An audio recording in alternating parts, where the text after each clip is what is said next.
मित्रो, ज्या जागेवरती तुमची आस्था आहे, ज्या जागेनं तुम्हाला धर्माबद्दल शिकवलं, ज्या जागेनं तुम्हाला तुमची संस्कृतीची जाणीव करून दिली, ज्या जागेवरती तुमच्या समाजाचं तब्बल 65 वर्षापूर्वीचं जुनं मंदिर आहे, अशी ती जागा रात्रोरात 230 कोटीचा व्यवहार करून ती विकली जाते आणि कुणालाच कानोकान खबर लागत नाही.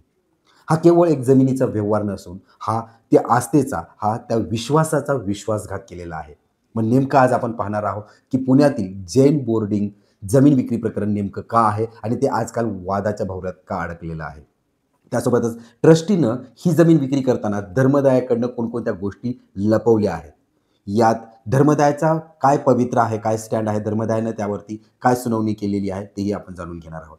सोबतच या प्रकरणात केंद्रीय राज्यमंत्री मुरलीधर मोहोळ यांचं नाव जोडलं गेलंय. ते कसं काय, तेही आपण सविस्तर या व्हिडिओच्या माध्यमातून पाहणार आहोत. त्यापूर्वी जर तुम्ही चॅनलवरती प्रथम असाल तर माझी तुम्हाला विनंती आहे, चॅनलला सबस्क्राईब करून ठेवा.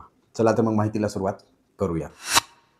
मित्रो, पुण्यातील मॉडेल कॉलनीमधील जागा शेठ हरिश्चंद्र नेमचंद स्मारक या नावाने एक ट्रस्ट आहे. या जागा ह्या ट्रस्टच्या नावाने तब्बल 3.5 एकरची जागा आहे.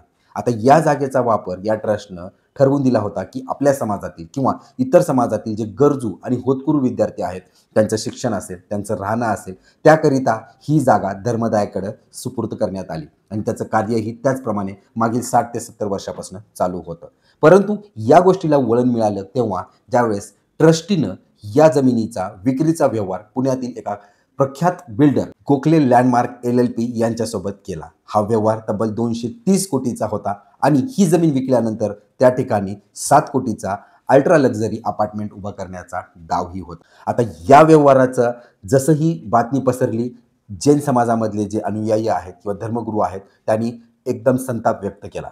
जसंही प्रसारमाध्यम किंवा इतर माध्यमातनं या विक्रीच्या व्यवहाराबद्दल बातम्या बाहेर येऊ लागल्या, जैन समाजात पेटून उठला. त्याचे जैनचे धर्मगुरू आणि अनुयायी यांनी खडबडून जाब विचारायला सुरुवात केली ट्रस्टकडं आणि त्यांना त्यात बऱ्याच साऱ्या त्रुटी आढळून आल्या. सगळ्यात पहिली त्रुटी ही होती, की ही ज्या काही जमिनीचा व्यवहार झाला आहे, ती जागेची जी आजचा मूळ भाव आहे त्यापेक्षा कितीतरी कमी भावात हा व्यवहार करण्यात आलेला आहे. ट्रस्टने विक्री करताना कुठल्याच प्रकारचा पारदर्शकता ठेवली नाही. ना की ट्रस्टनं अनुयायी किंवा समाजाचे जे प्रबोधनकारक आहेत त्यांच्याशी संपर्क साधलाय, नाही धर्मदायासोबत त्यांनी याची पारदर्शकता ठेवलेली आहे. त्यासोबतच जो व्यवहारातील देवाणदेवाण झाली आहे, त्यामध्येही बऱ्याच साऱ्या अफरातफर दिलेली आहे आणि पारदर्शकताही दिसून येत नाहीये. मग आता आपण पाहूया, की यामध्ये धर्मदायाचा काय स्टँड आहे, काय पवित्र आहे. जसंही हे प्रकरण वादाच्या भोवऱ्यात अडकू लागलं, चिघळू लागलं, हे प्रकरण सरळ धर्मदायाकडे पोहोचलं. धर्मदायानं या प्रकरणाची गंभीरता लक्षात घेता यावरती तातडीनं सुनवाई केली. धर्मदायाने आयुक्ताने आदेश दिले स्टेचा, की हा व्यवहार आता तात्पुरता स्थगितीकडे गेलेला आहे. त्यासोबतच आणखी बरेच सारे खुलासे धर्मदायाच्या माध्यमातून करण्यात आले. ट्रस्टने जे कागदपत्र किंवा व्हॅल्युएशन रिपोर्ट्स धर्मदायाकडे विक्रीसाठी दिले होते, त्यामध्येही बरेच सारी तफावत आणि अफरातफर होती. त्यात सगळ्यात मोठी धक्कादायक गोष्ट ही होती, की त्या जमिनीवरती 65 वर्ष जुनं मंदिर आहे, हे अस्तित्वात आहे, याची कुठंच नोंद दाखवली नव्हती किंवा हे लपवण्यात आलं होतं. आता आपण समजू शकतो, की ज्या ट्रस्टीकडं धर्मरक्षणाचं काम सोपवलं गेलं होतं आणि त्याच ट्रस्टीनं धर्माचं ही पवित्र मंदिरच लपवण्याचं काम केलेलं आहे.